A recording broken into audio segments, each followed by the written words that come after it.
आप सभी को धनतेरस की ढेर सारी शुभकामनाएं।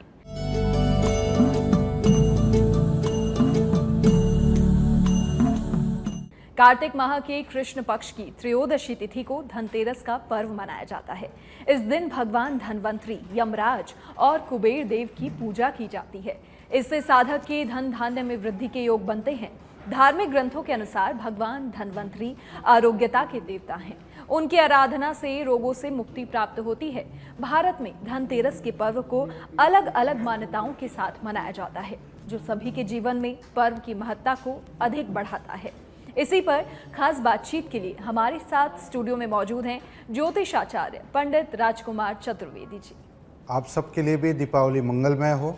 चर्चा की शुरुआत करेंगे और पहला सवाल यही कि दीपावली पर्व का क्या कुछ महत्व है और इसे 5 पर्व क्यों कहा जाता है? देखिए, भारतवर्ष में मनाया जाने वाला सबसे बड़ा पर्व अगर कोई है तो वह दीपावली का पर्व है, जो हमारे मन और को हर्ष आता है। हर घर में सफाई का आलम रहता है, साथ ही नवीन वस्त्रों के साथ हम माँ लक्ष्मी की पूजा करते हैं और 5 दिवसीय यह पर्व हमेशा रहता है। दीपावली के दिन हमारे कण कण में बसे हुए प्रभु श्री राम लंकापति रावण पर विजय प्राप्त कर अयोध्या पधारे थे। उन्हीं की याद में या खुशी में यह पर्व 5 दिवसीय पर्व मनाया जाता है। और हम लोगों ने इस साल एक दिवाली तो 21 जनवरी को हम मना चुके हैं और हम सौभाग्यशाली हैं कि इस जीवन में हमने राम मंदिर बनते देखा और राम मंदिर के बाद की जो पहली दिवाली है वह हम सब मना रहे हैं। दीपोत्सव पर्व को हम 5 दिवसीय पर्व कहते हैं। पहले दिन धनतेरस होता है। धनतेरस के दिन धन की देवी, जी हाँ, महालक्ष्मी और निरोगी काया, आमजन की भाषा में ये बहुत ही प्रचलित कहावत है कि 3 सुख सबको चाहिए, निरोगी काया, धन, माया और राज में पाया। तो निरोगी काया के देवता धनवंतरी देव हैं, धन माया महालक्ष्मी और राज में पाया कुबेर जी वह हैं जो सभी प्रकार के जो भी सुख होते हैं उनमें वृद्धि करते हैं। तो धनवंतरी जी, निरोगी काया, कुबेर जी और लक्ष्मी जी, इनकी धनतेरस के दिन पूजा होती है। दूसरा पर्व जो आता है छोटी दिवाली, रूप चतुर्दशी, या हम ये कहें हनुमान जयंती के रूप में, यह द्वितीय पर्व होता है जिसे हम मनाते हैं। इस दिन घर घर में सफाई की जाती है, हम सब भी अपना रूप निखारते हैं और साथ ही हनुमान जी के जन्मोत्सव के रूप में मनाया जाता है। मध्य के रूप में दीपावली का पर्व मनाया जाता है। इसी दिन प्रभु श्री राम पधारे थे और इस दिन दीप जलाकर, पटाखे फोड़कर हम माँ लक्ष्मी की आराधना करते हैं। चौथे पर्व के रूप में अन्नकूट महोत्सव मनाया जाता है। नवीन अन्नकूट का भोग लगाया जाता है और 5वें दिन भाईचारे के रूप में बहनें भाई को तिलक लगाकर, देखिए, यम प्रसन्नार्थ, यम के दीप यानी यम दीपदान धन त्रयोदशी से यह पर्व शुरू होता है और यम के प्रसन्नार्थ ही यम द्वितीया यानी भाई दूज से यह पर्व समाप्त होता है। इस वर्ष बड़ी चर्चा है कि दीपावली के 2 मुहूर्त हैं। बिल्कुल, आप जहां जाइए वहां ये होता है कि पंडित जी ने इस बार तो दिवाली के 2 मुहूर्त निकाल दिए हैं। देखिए, हम सबको गर्व करना चाहिए हमारे शास्त्र पर। जब आप ये देखिए कि हम इतने समृद्ध हैं कि सूक्ष्म से सूक्ष्म गणना कर सकते हैं। इस बार अगर आप देखें तो दिवाली 31 अक्टूबर को 4:20 पर शुरू हो रही है और 1 तारीख को वह समाप्त हो रही है 6:17 पर। दोनों दिन प्रदोष काल की तिथियां हमें प्राप्त हो रही हैं। इसमें होता यह है कि जिस तिथि का रात्रिमान हो, तो अमावस्या पूर्ण रात्रि 31 तारीख को रहेगी। दूसरा, अहोई अष्टमी जिस वार की होती है उसी वार को हम दीपावली महापर्व मनाते हैं। गुरुवार की अहोई अष्टमी थी, इसीलिए गुरुवार यानी 31 अक्टूबर को दिवाली मना रहे हैं। और राजस्थानी, और उसमें भी राजस्थान के मारवाड़ी बड़े मशहूर होते हैं व्यापार के लिए, और वह सब सिंह लग्न में पूजा करना पसंद करते हैं। दीपावली सिंह लग्न में 31 तारीख को प्रकट होने के कारण हम सभी 31 तारीख को दीपावली का पर्व मना रहे हैं। जी, ये तो देखिए पूरे 5 पर्वों की बात हो गई, लेकिन धनतेरस से शुरुआत होती है पूरे त्योहार की। इसे लेकर क्या कुछ मान्यताएं हैं, क्यों मनाया जाता है? देखिए, धनतेरस मंगलवार 29 अक्टूबर 10:32 से बुधवार 1:16 तक धन त्रयोदशी का पर्व रहेगा और मंगलवार के दिन धनतेरस का महापर्व मनाया जाएगा। धन त्रयोदशी, धन की त्रयोदशी, देखिए, बिना धन हम किसी भी चीज़ की कल्पना नहीं कर सकते हैं। पुराने ज़माने से लेके आज तक, पुराने ज़माने में जिसके पास जितनी गायें होती थी वह उसका गोधन होता था और उसकी समृद्धि का आधार होता था। आजकल समृद्धि का आधार सोना चांदी, बहुमूल्य धातुओं और साथ में जो मूल्य चल रहा है अभी, उससे आंका जाता है। साथ ही इस दिन ही हमारे धन्वंतरी देव, जो निरोगी काया के देव कहलाते हैं, आयुर्वेद के जो जनक हैं, वह भी समुद्र मंथन में प्रकट हुए थे। समुद्र मंथन के जितने भी हमारे रत्न निकले उसमें 14वें रत्न के रूप में धन्वंतरी देव प्रकट हुए थे।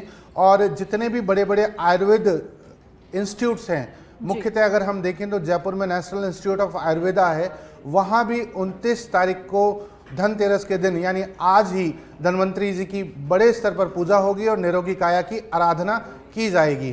साथ ही यह प्रश्न होता है कि धनतेरस के दिन हम लक्ष्मी जी और गणेश जी की पूजा क्यों करते हैं। धनतेरस पर लक्ष्मी जी और गणेश जी की पूजा का आदिकाल से विधान है।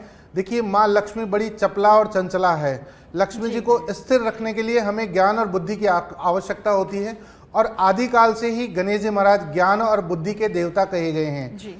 गणेश जी को इसी ज्ञान बुद्धि के कारण ही भगवान शिव ने भी प्रथम पूज्य कहा है। प्रथम पूज्य जब माँ लक्ष्मी के साथ रहते हैं तो वह स्थायी लक्ष्मी का निर्माण करते हैं और जो लक्ष्मी होती है वह अकुत लक्ष्मी के रूप में आपके घर में सदा निवास करती है। इसी दिन कुबेर जी की आराधना भी की जाती है। कुबेर जी किसी भी कार्य को बड़े अच्छे ढंग से करने के लिए माने जाते हैं। अगर लक्ष्मी, गणेश और कुबेर जी की आराधना की जाए तो सभी प्रकार के आपके जो कार्य हैं वह पूरे होते हैं। और विशेषकर निरोगी काया और धन माया का पर्व है धनतेरस का महापर्व।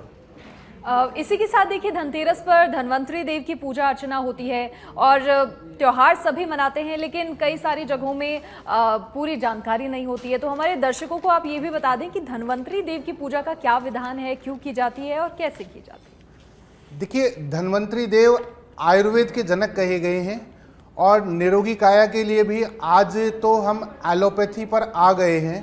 एलोपैथी की बहुत सारी हमारे पास पद्धतियां हैं, लेकिन अगर आदिकाल की आप पद्धति देखें या किसी भी प्रकार की अगर आप पद्धति देखें या किसी बड़े जिसे मैं कहूँ कि वृहद रूप में जिसके लिए बहुत बड़ा साहित्य उपलब्ध है, वह पद्धति आयुर्वेद की ही पद्धति कहलाती है। और आयुर्वेद में ही सभी चीज़ों का स्थायी समाधान है और आयुर्वेद के जनक धन्वंतरी देव कहे गए हैं, उनकी आराधना की जाती है। धन्वंतरी देव का जो चित्र होता है या चित्रपट या मूर्ति कहीं कहीं रखी जाती है, वहाँ उनके हम कुमकुम रोली लगाकर उन्हें माल्यार्पण कर और उनकी आरती कर निरोगी काया की आराधना करते हैं।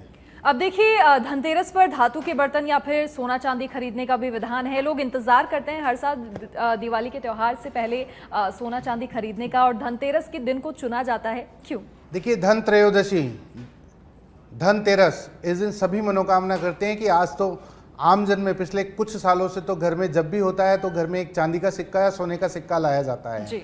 देखिए, चंद्रमा मन का कारक है, मन के हारे हार है और मन के जीते जीत हैं। प्राचीन काल में क्या होता था कि इस दिन धन्वंतरी देव की आराधना की जाती थी और धन्वंतरी देव की कुछ औषधियां हम ऐसी लेते थे जिससे पूरे वर्ष भर हम निरोगी काया रहें। और उस जमाने में स्वर्ण और रजत, ये दो धातुएं मेन हुआ करती थी। तो उस वक्त स्वर्ण और रजत के कुछ बर्तन खरीदे जाते थे जिनमें धन्वंतरी देव की वह औषधि हम ग्रहण करते थे और उन्हीं का रूप होते होते हम ये होने लग गए कि हम सोने चांदी के पात्र खरीदने लग गए और वर्तमान चलन में ये होने लग गया कि हम उन्हें सोने चांदी के सिक्कों पे हम आ गए हैं। चाहे आज कितना ही गरीब से गरीब हो, चाहे अमीर से अमीर हो, वह यथाशक्ति यथा सामर्थ्य अनुसार धनतेरस के दिन सोने या चांदी के गहने या सोने चांदी के सिक्के जिसे हम कहते हैं, इसके लिए सर्राफा कमेटी भी एमएमटीसी की तरफ से आपके लिए शुद्ध सोने और चांदी के सिक्कों का विक्रय भी करती हैं। और इसी दिन झाड़ू, जी हाँ, हम झाड़ू को भी महालक्ष्मी का रूप मानते हैं। इस दिन नई झाड़ू लाने का भी घर में विधान है। वैसे भी आप जब भी कभी घर में गृह प्रवेश करेंगे तो गृह प्रवेश में पतीली से दूध उफाना जाता है और झाड़ू की पहले पूजा की जाती है। इसको भी हम लक्ष्मी का रूप मानते हैं। और विशेषकर चंद्रमा, जी हाँ, चंद्रमा मन के हारे हार और मन के जीते जीत। चंद्रमा अगर आपका अच्छा रहेगा तो सभी कार्यों में आपको विजय प्राप्त होती रहेगी। इसीलिए इसी आशय के साथ हम इस धातु के सिक्के घर में लाते हैं और उन्हीं की हम माँ दीपावली के पर्व पर उन्हीं की हम पूजा करते हैं ताकि हमें जो सफ़ेद रंग यानी चांदी का जो सिक्का है वह चंद्रमा और शुक्र दोनों का प्रतीक है, ताकि हमें मन से शांति और शुक्र के रूप में सुख, वैभव, यश, कीर्ति प्राप्त होती रहे। जी देखिए, धन त्रयोदशी का महत्व आपने बता दिया और किस तरीके से खरीदारी करनी चाहिए वो बता दिया, लेकिन आजकल सभी मुहूर्त के हिसाब से चलते हैं। ऐसे में क्या धन त्रयोदशी पर खरीदारी मुहूर्त के हिसाब से करनी चाहिए, और अगर करनी चाहिए तो इस बार क्या कुछ मुहूर्त हैं? देखिए, धन त्रयोदशी, का महत्व आपने बता दिया और किस तरीके से खरीदारी करनी चाहिए वो बता दिया, लेकिन आजकल सभी मुहूर्त के हिसाब से चलते हैं। ऐसे में क्या धन त्रयोदशी पर खरीदारी मुहूर्त के हिसाब से करनी चाहिए, और अगर करनी चाहिए तो इस बार क्या कुछ मुहूर्त हैं? देखिए, आदिकाल से हम सभी कार्य मुहूर्त के अनुसार करते हैं। हमारा ज्ञान तो इतना समृद्ध है कि हम आयुर्वेद को भी ज्योतिष में ही मानते हैं, और पुराने ज़माने में तो दवाइयाँ भी मुहूर्त के हिसाब से दी जाती थी जी। अगर आप चौघड़ियों के हिसाब से बात करें तो प्रातःकाल 9:25 से 10:48 तक चरका चौघड़िया रहेगा, जिसमें सभी प्रकार की चलायमान चीज़ें जिनको आप चला सकें, चाहे वो मोटरसाइकिल हो, कारखाना हो, ये कारखाने की कोई मशीन हो, या किसी भी प्रकार का यंत्र जिसे आप चला सकते हैं, उसे आपने खरीदना चाहिए। उसके बाद दोपहर 10:48 से 1:32 तक दिन का सबसे सर्वश्रेष्ठ समय लाभ और अमृत का चौघड़िया हमें प्राप्त होगा। इस समय हमने वह चीज़ खरीदनी चाहिए जिससे हमें भविष्य में लाभ प्राप्त हो। आप मकान की रजिस्ट्री इस वक्त कर सकते हैं, मकान के लिए बयाना इस वक्त दे सकते हैं, या सोने चांदी या जो भी आपने कुछ खरीदना है वह धातु मूल्य आप खरीद सकते हैं। इसके अतिरिक्त 2:57 से 4:20 तक पुनः शुभ का चौघड़िया प्राप्त होगा। इसमें जिस भी वस्तुओं की आपको शुभता चाहिए वह आप प्राप्त ले सकते हैं। रात्रि 7:21 से 8:58 तक पुनः हमें लाभ का चौघड़िया प्राप्त होगा। तो जिस वस्तुओं से आपने लाभ प्राप्त करना है वह आप पुनः ले सकते हैं। और अगर यहाँ भी आप चूकते हैं तो रात्रि में 10:34 से 12:11 में शुभ के चौघड़िए में आपने सभी प्रकार से आप जो भी वस्तुएं आप ले सकते हैं वह आपने खरीदनी चाहिए। और विशेषकर स्वर्ण और रजत, जी हाँ, यथा सामर्थ्य अनुसार स्वर्ण और रजत तो आपने घर में लाना ही चाहिए ताकि मन की प्रसन्नता रहे। अच्छा पंडित जी, देखिए दीपदान की भी काफ़ी महत्ता है, तो दीपदान कब करना चाहिए, कितने दीपक जलाने चाहिए, क्या समय होना चाहिए? देखिए, दीपदान मैंने अभी आपसे पहले भी कहा कि यम प्रसन्नार्थ दीपदान किया जाता है, और यह दीपावली का पर्व जो है वह हम यम की प्रसन्नता से शुरू कर रहे हैं। और पर्व का समापन जब करेंगे वह भी यम द्वितीया, यमुना जी यम जी की बहन थी, और उनके तिलक लगा करके ही इस पर्व का हम समापन करेंगे। आज तो हम इस पर्व की शुरुआत कर रहे हैं, और यम की प्रसन्नता इसलिए ताकि अकाल मृत्यु का भय ना रहे।